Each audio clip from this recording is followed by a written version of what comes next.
अति पवित्र और बहुमूल्य नाम आपण मानक आउ गोटे नूतन प्रसंग समस्त को पुणी थे मु स्वागत करुच्ची।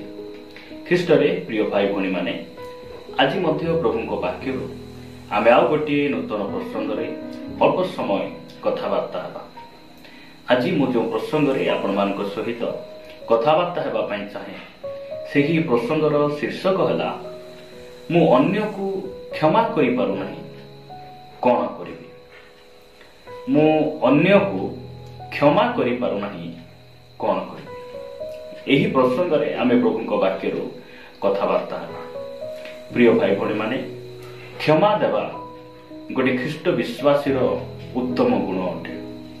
ख्रीष्ट विश्वासी जीवन रे अनेक गुण रहिबार आवश्यक रही से सब अनेक गुण मान भितर गोटे गुण है उत्तम गुण ताहा हेउछि अन्य मानकु क्षमा करिबा।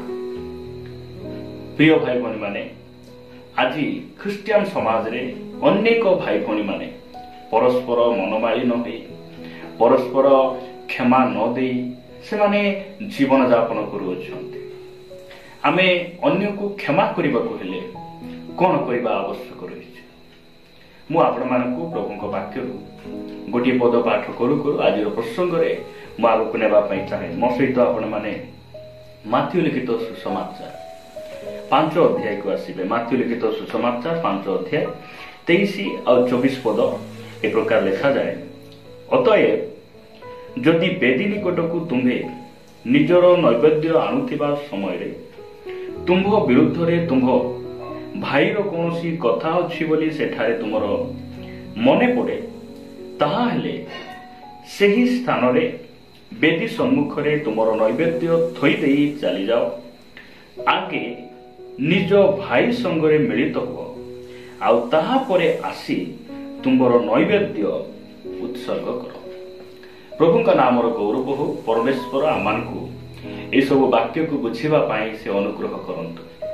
प्रिय भाई भणी माने प्रभु यीशु ख्रीष्ट एही जो पार्वत्य उपदेश देवा पाई से आरंभ कले आ से समय रे क्रोध उपरे शिक्षा देउ देउ से ख्रीष्ट विश्वासी मानकु ताहंकर लोक मानकु से एही शिक्षा से देउचंती जे तुमे जते बेले बेदी निकट को जाउछ सेही समय रे तुमरो जदी कोनोसी भाई रो विरुद्ध रे कोनोसी कथा अछि कहा सहित जदि मनमालिन हेइछ कहा सहित गंडगोल हेइछ अशांति हेइछ एई कथा जदि मने पडुछि ताहेले तुमे बेदी निकट को जाओ नै जोठी तुमरो मने पड़े से स्थान रे तुमरो नैवेद्य को थई देई तुमे भाई निकट को जाओ। क्यों भाई जो भाई सहित तुमे मनमालिन हेइछ जो भौणी सहित तुमे वर्ष वर्ष धरी कथा ही ना हो क्षमा देई ना हो तांको सहित तुमे मिलित हो ताहा परे आसी तुमरो नैवेद्य को तुमे उत्सर्ग करो।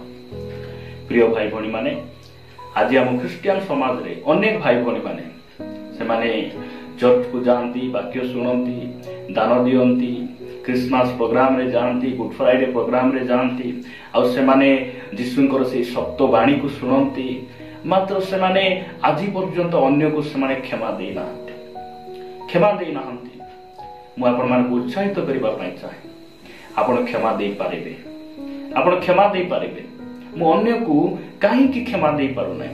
एही कथा कहिला बेले जदि आमे देखिबा आपण जदि कहिबे पत्थर को मु केते हातरे मारुछि मात्र पत्थर भांगु नै आपण हातरे मारिले पत्थर केबे मध्ये भांगे नै पत्थर भांगीबाकू हातुडीर आवश्यक रहिछि हातुडीर आवश्यक रहिछि। प्रिय भाई भणी माने आपण निजे चाहिले निजे जते चेष्टा कले मध्ये आपण अन्य को क्षमा दे परिबे नै अन्य को क्षमा देबा पई जने व्यक्तिर आवश्यक सेही व्यक्ति को जेतेबेले आपण देखिबे तांकर गुण को तांकर स्वभाव को देखिबे तांकर निकटवर्ती हेबे तांको आपणाइबे सेतेबेले आपण क्षमा दे पारिबे और सेही व्यक्ति होचंती प्रभु यीशु ख्रीष्ट। आपण जो समय क्रोध करूचंती आपणक मन रे राग आसुची सेही समय आपण यीशु को मन पकाइबार आवश्यक रहिछि जे एही परिस्थिति रे जदि मोर प्रभु यीशु हितांते ताहाले से कोन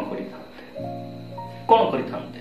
प्रिय भाई भणी माने मु आपण मान उत्साहित करबा पई चाहे ଆପଣ ଯଦି ହେଇପାରେ ଆଜିକୁ 5 ବର୍ଷ ହେଲା କାହାକୁ ଆପଣ କ୍ଷମା କରିନାହାନ୍ତି, 2 ବର୍ଷ ହେଲା କ୍ଷମା କରିନାହାନ୍ତି, କେତେ ବର୍ଷ ହେଲା ଆପଣଙ୍କୁ କ୍ଷତି କଲା ପରେ, ତାଙ୍କ ପରିବାର ଆପଣଙ୍କୁ ଗାଳି କଲା ପରେ, ଅନ୍ୟାୟରେ ଆପଣଙ୍କୁ ମାରପିଟ କଲା ପରେ ଆପଣ ତାଙ୍କ ସହିତ ମନମାଳିନ ହୋଇଛନ୍ତି, କ୍ଷମା ଦେଇପାରୁନାହାନ୍ତି। ମୁଁ କହିବା ପାଇଁ ଚାହେଁ ଆପଣ କ୍ଷମା ଦେଇପାରିବେ ପାରିବେ କାହିଁକି?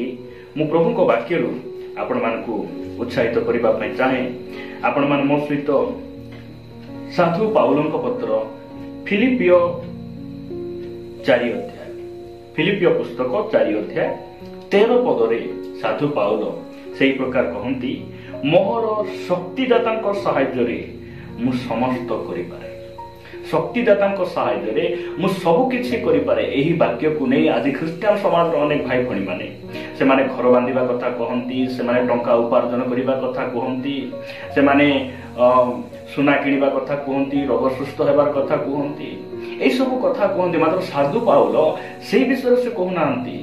ସେ କେଉଁ ସମୟରେ ଏହି ପତ୍ର ଲେଖୁଛନ୍ତି? ଯେଉଁ ସମୟରେ ସେ କାରାଗାରରେ ଅଛନ୍ତି, ବନ୍ଦିତ୍ୱ ଅବସ୍ଥାରେ ଅଛନ୍ତି, ସେହି ସମୟରେ ସେ କହୁଛନ୍ତି, ମୁଁ କାରାଗାରରେ ରହିବାଟା ମଧ୍ୟ ଜାଣିଛି ପ୍ରଭୁଙ୍କ ନିମନ୍ତେ, ମୁଁ ମଟନ ଖାଇବାଟା ମଧ୍ୟ ଜାଣିଛି, ଆଉ ଅନା ଆହାରରେ ମଧ୍ୟ ମୁଁ ଭୋକରେ ରହିବାଟା ମଧ୍ୟ ମୁଁ ଜାଣିଛି। କାହିଁକି? ମୁଁ ଶକ୍ତିଦାତାଙ୍କ ସାହାଯ୍ୟରେ। ମୁଁ ଆପଣଙ୍କୁ କହିବା ପାଇଁ ଚାହେଁ, ଆପଣ ନିଜେ ଚେଷ୍ଟା କଲେ ମଧ୍ୟ ଆପଣଙ୍କ ଅପରାଧୀକୁ ଆପଣ କ୍ଷମା ଦେଇପାରିବେ ନାହିଁ। ମାତ୍ର ଆମର ଜଣେ ସାହାଯ୍ୟକାରୀ ଅଛନ୍ତି, ସେ ହେଉଛନ୍ତି ପବିତ୍ର ଆତ୍ମା। ଆପଣ ଜହନ ଲିଖିତ ସୁସମାଚାର 14 ଅଧ୍ୟାୟରେ ପବିତ୍ର ଆତ୍ମାଙ୍କୁ ଗୋଟେ ନାମ ଦିଆଯାଉଛି ଯେ ସେ ସାହାଯ୍ୟକାରୀ ଆତ୍ମା ଅଟନ୍ତି। ସେ ଆପଣଙ୍କୁ ମତେ ସାହାଯ୍ୟ କରିବେ। ପ୍ରଭୁ ଯୀଶୁ ଖ୍ରୀଷ୍ଟ ସ୍ୱର୍ଗାରୋହଣ କରିବା ପୂର୍ବରୁ ସେ ପ୍ରେରିତ ପୁସ୍ତକ 1 ଅଧ୍ୟାୟ 8 ପଦରେ କହିଲେ ଯେ ପବିତ୍ର ଆତ୍ମା ତୁମମାନଙ୍କ ଉପରେ ଅବତୀର୍ଣ୍ଣ ହୁଅନ୍ତେ ତୁମ୍ଭେମାନେ ଶକ୍ତି ପ୍ରାପ୍ତ ହେବ। କେମିତି ଶକ୍ତି? କ୍ଷମା ଦେବାର ଶକ୍ତି। ଅନେକ ଶକ୍ତି ଭିତରୁ ଗୋଟେ ଶକ୍ତି ହେଲା କ୍ଷମା ଦେବାର ଶକ୍ତି। ଆଜି ଖ୍ରୀଷ୍ଟିଆନ ସମାଜରେ ଅନେକଙ୍କୁ ଯଦି ସେମାନଙ୍କୁ ମିଟିଂ ଅଛି, ଚର୍ଚ୍ଚରେ ସଭା ସମିତି ଅଛି, ସେମାନେ 10 ପକେଟ ଚାଉଳ କିଣି ଦେବାର ଶକ୍ତି ଅଛି, ଦାନ ଦେବାର ଶକ୍ତି ଅଛି, କିନ୍ତୁ ଅନେକ ଭାଇ ଭଉଣୀ ମାନଙ୍କ ଭିତରେ ଆଜି କ୍ଷମା ଦେବାର ଶକ୍ତି ନାହିଁ। ମୁଁ ଆପଣଙ୍କୁ କହିବା ପାଇଁ ଚାହେଁ, ଆପଣ କ୍ଷମା ଦେଇପାରିବେ, କାରଣ ଆପଣଙ୍କୁ ଯେଉଁ ଅବସ୍ଥାରେ ଆପଣ ଯାହା ପାରୁନାହାନ୍ତି ସେହି କାର୍ଯ୍ୟକୁ ସାହାଯ୍ୟ କରିବା ପାଇଁ ପରମେଶ୍ୱର ଆମକୁ ଅନୁଗ୍ରହ ଦେଇଛନ୍ତି। ଲେଖାଯାଏ ରୋମିଓ 6:14 ଲେଖାଯାଏ ଯେ ଆମେ ମାନେ ବ୍ୟବସ୍ଥାର ଅଧୀନରେ ନାହୁଁ, ଆମେ ମାନେ ଅନୁଗ୍ରହର ଅଧୀନରେ ଅଛୁ, ଆଉ ପାପ ଆମ ଉପରେ ଅଧିକାର କରିପାରେ ନାହିଁ। ପ୍ରିୟ ଭାଇ ଭଉଣୀ ମାନେ, ମୁଁ ଆପଣମାନଙ୍କୁ କହିବା ପାଇଁ ଚାହେଁ, ଆପଣ ଅନ୍ୟକୁ କ୍ଷମା ଦେଇପାରିବେ କେତେବେଳେ? ତାହାଙ୍କ ସାହାଯ୍ୟରେ, ଆମର ଶକ୍ତିଦାତା ପବିତ୍ର ଆତ୍ମାଙ୍କ ସାହାଯ୍ୟରେ, ଈଶ୍ୱରଙ୍କ ଦ୍ୱାରା ଦତ୍ତ ପ୍ରଭୁ ଯୀଶୁ ଖ୍ରୀଷ୍ଟଙ୍କ ଦ୍ୱାରା ଆସିଥିବା ସେ ଅନୁଗ୍ରହ ଦ୍ୱାରା ଆମେ ଅନ୍ୟକୁ କ୍ଷମା ଦେଇପାରିବା। ଅନେକ ଆଜି କାହିଁକି କ୍ଷମା ଦେଇପାରୁନାହାନ୍ତି ତାର ରିଜନ ମୁଁ ଆପଣମାନଙ୍କ ନିକଟରେ ରଖିବା ପାଇଁ ଚାହେଁ। ଯଦି ଆପଣମାନେ ମାଥ୍ୟୁ ଲିଖିତ ସୁସମାଚାର 18 ଅଧ୍ୟାୟକୁ ଆସିବେ, ମାଥ୍ୟୁ ଲିଖିତ ସୁସମାଚାର 18 ଅଧ୍ୟାୟ ଯଦି ଆସିବେ ଯେ 28 ପଦରୁ ମୁଁ ପଢିବା ପାଇଁ ଚାହେଁ। 28, 29, 30 ପଦରେ ଲେଖାଯାଏ, କିନ୍ତୁ ସେହି ଦାସ ବାହାରି ଯାଇ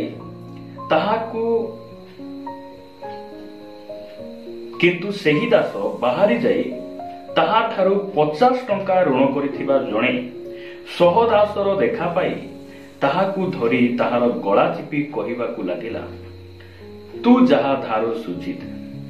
29 ପଦ, ତେଣୁ ତାହାର ସହଦାସ ଭୂମିଷ୍ଠ ହୋଇ ତାହାକୁ ବିନତି କରି କହିବାକୁ ଲାଗିଲା, ଆପଣ ମୋ ବିଷୟରେ ଧୈର୍ଯ୍ୟ ଧରନ୍ତୁ, ମୁଁ ଆପଣଙ୍କୁ ପରିଶୋଧ କରିଦେବି। 30 ପଦରେ, ମାତ୍ର ସେ ସମ୍ମତ ହେଲା ନାହିଁ, କିନ୍ତୁ ଯାଇ ଋଣ ପରିଶୋଧ ନ କରିବା ସାଏ ତାହାକୁ କାରାଗାରରେ ପକାଇଦେଲା। ପ୍ରିୟ ଭାଇ ଭଉଣୀ ମାନେ, କିନ୍ତୁ ସେହି ଦାସ 28 ପଦରେ ସେହି ଦାସ ବୋଲି କହିଲେ ଏହି ବ୍ୟକ୍ତି କିଏ? ଏ ହେଉଛନ୍ତି ଜଣେ ରାଜାଙ୍କ ଠାରୁ, ଜଣେ ମହାଜନଙ୍କ ଠାରୁ 3 କୋଟି ଟଙ୍କା ଋଣ କରିଥିବା ବ୍ୟକ୍ତି। 3 କୋଟି ଟଙ୍କା ଋଣ କଲା ପରେ ତାହାଙ୍କଠାରେ ସୁଝିବା ପାଇଁ କୌଣସି ଅର୍ଥବଳ ନଥିବାରୁ ତାହାଙ୍କର ସେଇ ଯାଠାରୁ ସେ ଋଣ ନେଇଥିଲେ ସେହି ରାଜା ବା ସେଇ ମହାଜନ ତାଙ୍କୁ କ୍ଷମା କରିଦେଉଛନ୍ତି। ମାତ୍ର କ୍ଷମା ପାଇଲା ପରେ ଯେତେବେଳେ ବାହାରି ଆସୁଛନ୍ତି, ଆଉ ଜଣକୁ ପୂର୍ବରେ ସେ 50 ଟଙ୍କା ଦେଇଥିବା ଜଣେ ବ୍ୟକ୍ତିକୁ ସେ ଦେଖୁଛନ୍ତି, ଆଉ ତାହାଙ୍କର ଗଳା ଚିପି 50 ଟଙ୍କା ନ ଦେବା ପର୍ଯ୍ୟନ୍ତ ସେ ଧୈର୍ଯ୍ୟ ବି ଧରୁନାହାନ୍ତି, କ୍ଷମା ବି ଦେଉନାହାନ୍ତି, ତାଙ୍କୁ କାରାଗାରରେ ପକାଇ ଦେଉଛନ୍ତି। କାହିଁକି ସେ କ୍ଷମା ଦେଇ ପାରୁନାହାନ୍ତି? 3 କୋଟି ଟଙ୍କା ଋଣ ଯେ ମତେ ଜଣେ ଛାଡ଼ିଛନ୍ତି, ଏହା ସେ ଭୁଲି ଯାଇଛନ୍ତି, ଏହା ସେ ଭୁଲି ଯାଇଛନ୍ତି। ପ୍ରିୟ ଭାଇ ଭଉଣୀ ମାନେ, ଆପଣ ଯଦି ଅନ୍ୟକୁ କ୍ଷମା ଦେଇ ପାରୁନାହାନ୍ତି ତାର କାରଣ କଣ? ଆପଣଙ୍କର ଯେ 3 କୋଟି ପାପ ନଥିଲା, ତାହାଙ୍କର ସେଇ ଯୋଉ ବ୍ୟକ୍ତିର 50 ଟଙ୍କାର ଯେତେ ମୂଲ୍ୟ, 3 କୋଟି ଟଙ୍କା କେତେ ବଡ଼ ମୂଲ୍ୟ ଅଟେ। ପ୍ରଭୁ ଯୀଶୁ ଖ୍ରୀଷ୍ଟ ତାଙ୍କ ଜୀବନରେ ଯେଉଁ ଅନ୍ୟାୟ କରାଗଲା, ଯେଉଁ ନିନ୍ଦା ତାଳନା କରାଗଲା, ତାହାଠାରୁ କି ବଡ଼ ଅନ୍ୟାୟ ଆମ ଜୀବନରେ କିଏ କରିଛନ୍ତି? ପ୍ରଭୁ ଯୀଶୁ ଖ୍ରୀଷ୍ଟ କୌଣସି ପାପ କରିନଥିଲେ, ତାଙ୍କଠାରେ ପାପର ଲେଶ ନଥିଲା। ମାତ୍ର କ୍ରୁଶରେ 7ଟି ବାଣୀ ବା 7ଟି ବାଣୀ ମଧ୍ୟରୁ ପ୍ରଥମ ବାଣୀ, କ୍ରୁଶର ପ୍ରଥମ କାମ ସେ କଲେ। କ୍ରୁଶରେ ରହି ସେ ଆପଣା ଅପରାଧୀ ମାନଙ୍କୁ ସେ କ୍ଷମା କଲେ, ଅପରାଧୀ ମାନଙ୍କୁ କ୍ଷମା କଲେ। ପ୍ରିୟ ଭାଇ ଭଉଣୀ ମାନେ, ଏହି ବ୍ୟକ୍ତି କାହିଁକି ସେ 50 ଟଙ୍କା ଋଣ ଛାଡ଼ି ପାରୁନାହାନ୍ତି? କାରଣ ସେ ଯେ 3 କୋଟି ଟଙ୍କା ଋଣ ସେ ମୁକ୍ତ ହେଇଛନ୍ତି, ସେ ଋଣ ଯେ ଜଣେ କ୍ଷମା ଦେଇଛନ୍ତି, ଏହି କଥାକୁ ସେ ଭୁଲି ଯାଇଛନ୍ତି। ସେଥିପାଇଁ ସାଧୁ ପାଉଲ ଗୋଟେ କଥା ସେ ଲେଖନ୍ତି ଆମ୍ଭମାନଙ୍କୁ ଅବଗତ ନିମନ୍ତେ, ମଣ୍ଡଳୀର ଅବଗତ ନିମନ୍ତେ। ସାଧୁ ପାଉଲ ଏ ପ୍ରକାର ଲେଖନ୍ତି, ଯଦି ଆପଣମାନେ ଏଫେସୀୟ ପୁସ୍ତକ 4 ଅଧ୍ୟାୟ 32 ପଦ ପ୍ରତି ଧ୍ୟାନ ଦେବେ, ଲେଖାଯାଏ, ଆଉ ପରସ୍ପର ପ୍ରତି ସଦୟ ହୁଅ, କୋମଳ ହୃଦୟ ହୁଅ, ପୁଣି ଈଶ୍ୱର ଖ୍ରୀଷ୍ଟଙ୍କ ଠାରେ ତୁମମାନଙ୍କୁ ଯେପରି କ୍ଷମା କଲେ, ସେହିପରି ପରସ୍ପରକୁ କ୍ଷମା କର। ଖ୍ରୀଷ୍ଟରେ ପ୍ରିୟ ଭାଇ ଭଉଣୀ ମାନେ, ଆମକୁ କ୍ଷମା କରିବାର ଆବଶ୍ୟକ ରହିଛି। କାହିଁକି କ୍ଷମା କରିବାର ଆବଶ୍ୟକ ରହିଛି? କାରଣ ଆମେ କ୍ଷମା ପାଇଛୁ। କୋଉଠିରୁ କ୍ଷମା ପାଇଛୁ? ସାଧୁ ପାଉଲ କହନ୍ତି ଯେ ପାପୀ ଗଣ ମଧ୍ୟରେ ପ୍ରଧାନ ପାପୀ ଯେ ମୁଁ, ଦୟା ସାଗର ପରମେଶ୍ୱର ମତେ ସେ କ୍ଷମା କଲେ, ମତେ ସେ ଦୟା କଲେ। ଆମେ ମାନେ ଛୋଟ ପାପୀ ନଥିଲୁ, ଆମେ ଭୟଙ୍କର ଜଘନ୍ୟ ପାପୀ ଥିଲୁ। ଆଉ ଖ୍ରୀଷ୍ଟ ଆମମାନଙ୍କୁ ପ୍ରେମ କରି କ୍ରୁଶରେ ମୃତ୍ୟୁ ଭୋଗ କଲେ, ଆଉ ଆମର ସମସ୍ତ ଅପରାଧକୁ ସେ କ୍ଷମା କରିଅଛନ୍ତି। ପୂର୍ବରୁ ପଶ୍ଚିମ ଯେତେ ଦୂର, ସେତେ ଦୂର ପର୍ଯ୍ୟନ୍ତ ଆମର ପାପକୁ ସେ କଣ କରିଛନ୍ତି? ଦୂର କରିଅଛନ୍ତି। ସେଥିପାଇଁ ଆମେ ଅନ୍ୟକୁ କ୍ଷମା ଦେବାର ଆବଶ୍ୟକ ରହିଛି। ଆଉ ଯଦି ଆମେ ଅନ୍ୟକୁ କ୍ଷମା ନ ଦେଉ, ପ୍ରିୟ ଭାଇ ଭଉଣୀ ମାନେ, ଆପଣ ଯଦି ସେହି ମାଥି ଲିଖିତ ସୁସମାଚାର ଯଦି 18 ଅଧ୍ୟାୟ 35 ପଦ ପଢିବେ, ଲେଖାଯାଏ, ତୁମ୍ଭେ ମାନେ ପ୍ରତ୍ୟେକ ଜଣ ଯଦି ଅନ୍ତର ସହ ଆପଣା ଭାଇ କି କ୍ଷମା ନ କର, ତାହେଲେ ମୋର ସ୍ୱର୍ଗସ୍ଥ ପିତା ହିଁ ତୁମ୍ଭମାନଙ୍କ ପ୍ରତି ସେଇ ପ୍ରକାର କରିବେ। ପ୍ରିୟ ଭାଇ ଭଉଣୀ ମାନେ, ଆମେ ଆପଣା ଭାଇକୁ ଯଦି ଅନ୍ତର ସହ କ୍ଷମା କରିବା ନାହିଁ, ତାହେଲେ ପରମେଶ୍ୱର ମଧ୍ୟ ଆମକୁ କ୍ଷମା କରିବେ ନାହିଁ। ଏହା ଆମେ ଜାଣିବାର ଆବଶ୍ୟକ ରହିଛି। ଆମେ ଅନ୍ୟକୁ କ୍ଷମା ନ ଦେଇ, ଅନ୍ୟ ସହିତ ଆମେ ମିଳିତ ନ ହୋଇ ଆମେ ଉପାସନାକୁ ଯାଇପାରିବା ନାହିଁ, ଦାନ ଦେଇପାରିବା ନାହିଁ। ଆମେ ଏହି ବାକ୍ୟକୁ ଆମେ ଗ୍ରହଣ କରିବାର ଅଛି, ଏହି ବାକ୍ୟକୁ ଆମେ ଆପଣାଇବାର ଆବଶ୍ୟକ ରହିଛି। ଆମେ କେମିତି ଆମେ କ୍ଷମା ଦେଇପାରିବା? ଅନ୍ୟକୁ ଶକ୍ତିଦାତାଙ୍କ ସାହାଯ୍ୟରେ, ଅନୁଗ୍ରହର ସିଂହାସନ ନିକଟକୁ ଯେ ପ୍ରକାର ପ୍ରଭୁ ଯୀଶୁ ଖ୍ରୀଷ୍ଟ ଯାଉଥିଲେ, ଆମ୍ଭେମାନେ ମଧ୍ୟ ତାହାଙ୍କର ସେହି ଅନୁଗ୍ରହ ସିଂହାସନ ନିକଟକୁ ଯିବା, ପବିତ୍ର ଆତ୍ମାଙ୍କ ସାହାଯ୍ୟ ମାଗିବା, ଯଦ୍ୱାରା ଆମେ ଅନ୍ୟକୁ କ୍ଷମା ଦେଇପାରିବା। ଯଦି ଅନ୍ୟକୁ ଆମେ କ୍ଷମା ଦେଇପାରୁନାହୁଁ, ଏହି କଥା ଆମେ ଜାଣିବାର ଆବଶ୍ୟକ ରହିଛି। ଲେଖାଯାଏ ମାଥି ଲିଖିତ ସୁସମାଚାର 6 ଅଧ୍ୟାୟ 14 ଆଉ 15 ପଦ, କାରଣ ଯେବେ ଲୋକମାନଙ୍କର ଅପରାଧ ସବୁ କ୍ଷମା କର, ତେବେ ତୁମ୍ଭମାନଙ୍କ ସ୍ୱର୍ଗସ୍ଥ ପିତା ମଧ୍ୟ ତୁମ୍ଭମାନଙ୍କୁ କ୍ଷମା କରିବେ। 15 ପଦ, କିନ୍ତୁ ଯେବେ ଲୋକମାନଙ୍କୁ କ୍ଷମା ନ କର, ତେବେ ତୁମ୍ଭମାନଙ୍କ ପିତା ମଧ୍ୟ ତୁମମାନଙ୍କ ଅପରାଧ ସବୁ କ୍ଷମା କରିବେ ନାହିଁ। ସେ ଯେଉଁ 50 ଟଙ୍କା ଋଣ ନେଇଥିବା ଯେଉଁ ବ୍ୟକ୍ତିକୁ କାରାଗାରରେ ପକାଇଦେଲା, ଏହି ଖବର ତାଙ୍କର ମହାଜନ ଶୁଣିଲା ପରେ ଯେଉଁ 3 କୋଟି ଟଙ୍କା ଋଣ ଛାଡ଼ି ଦେଇଥିଲେ, ପୁନର୍ବାର ତାଙ୍କୁ ଧରି ଆଣି ସେ 3 କୋଟି ଟଙ୍କା ନ ସୁଝିବା ପର୍ଯ୍ୟନ୍ତ ସେ ଯନ୍ତ୍ରଣା ଦେବା ଲୋକମାନଙ୍କ ସହିତ ସେ ଛାଡ଼ିଲେ। ପ୍ରିୟ ଭାଇ ଭଉଣୀ ମାନେ, ଆମେ କ୍ଷମା ପାଇଛୁ। ସେ ପାଇଥିବା କ୍ଷମା, ସେ ପାପକୁ ପୁନର୍ବାର, ଅଭିଶାପକୁ ପୁନର୍ବାର ଆମ ଉପରକୁ ଆଣିବା ନାହିଁ। ଆମେ ପରସ୍ପର ମଧ୍ୟରେ ସଦୟ ହେବା, ନମ୍ରଶୀଳ ହେବା, କୋମଳ ହୃଦୟ ହେବା, ପରସ୍ପର ଆମେ କ୍ଷମା ଦେବାର ଆବଶ୍ୟକ ରହିଛି। ଲେଖାଯାଏ ଯଦି ଆମେ ଅନ୍ୟକୁ କ୍ଷମା ଦେବା ନାହିଁ ତାହେଲେ ପ୍ରଭୁ ମଧ୍ୟ ଆମକୁ କ୍ଷମା କରିବେ ନାହିଁ। ଆଜି ଅନେକ ଭାଇ ଭଉଣୀ ମାନେ ଏହି ବାକ୍ୟ ନ ଜାଣିବାରୁ ସେମାନେ ପରସ୍ପରକୁ ସେମାନେ କ୍ଷମା କରିପାରୁନାହାନ୍ତି। ଜାଣିଛନ୍ତି ନୂତନ ନିୟମର ପ୍ରଥମ ସାକ୍ଷ୍ୟମର ସ୍ତିଫାନ ଯେତେବେଳେ ତାଙ୍କୁ ପଥର ଫୋପାଡ଼ି ମାରି ଦିଆଯାଉଥିଲା, ସେ ଯେତେବେଳେ ପ୍ରାଣ ତ୍ୟାଗ କରୁଛନ୍ତି, ପ୍ରାଣ ତ୍ୟାଗ କରିବା ପୂର୍ବରୁ ସେ କହୁଛନ୍ତି ପ୍ରଭୁ ଯୀଶୁ ଏମାନଙ୍କୁ ତୁମେ କ୍ଷମା କର, କ୍ଷମା କର। ଖ୍ରୀଷ୍ଟରେ ପ୍ରିୟ ଭାଇ ଭଉଣୀ ମାନେ, କ୍ଷମା ଖ୍ରୀଷ୍ଟିଆନ ଗୋଟେ ଉତ୍ତମ ଗୁଣ ଅଟେ। ଆଉ ଆମର ପରମେଶ୍ୱର ଆମର ଅପରାଧକୁ କ୍ଷମା କରିଛନ୍ତି। ଆମର ପ୍ରଭୁ କ୍ଷମାମୟ ଅଟନ୍ତି। ସେଥିପାଇଁ ଆମେ ଅନ୍ୟର ଅପରାଧକୁ ନିହାତି ଆମେ କ୍ଷମା କରିବାର ଆବଶ୍ୟକ ରହିଛି। ଯଦି ଆମେ କ୍ଷମା ନ କରୁ ତାହେଲେ ଆମେମାନେ ମଧ୍ୟ କ୍ଷମା ପାଇବା ନାହିଁ।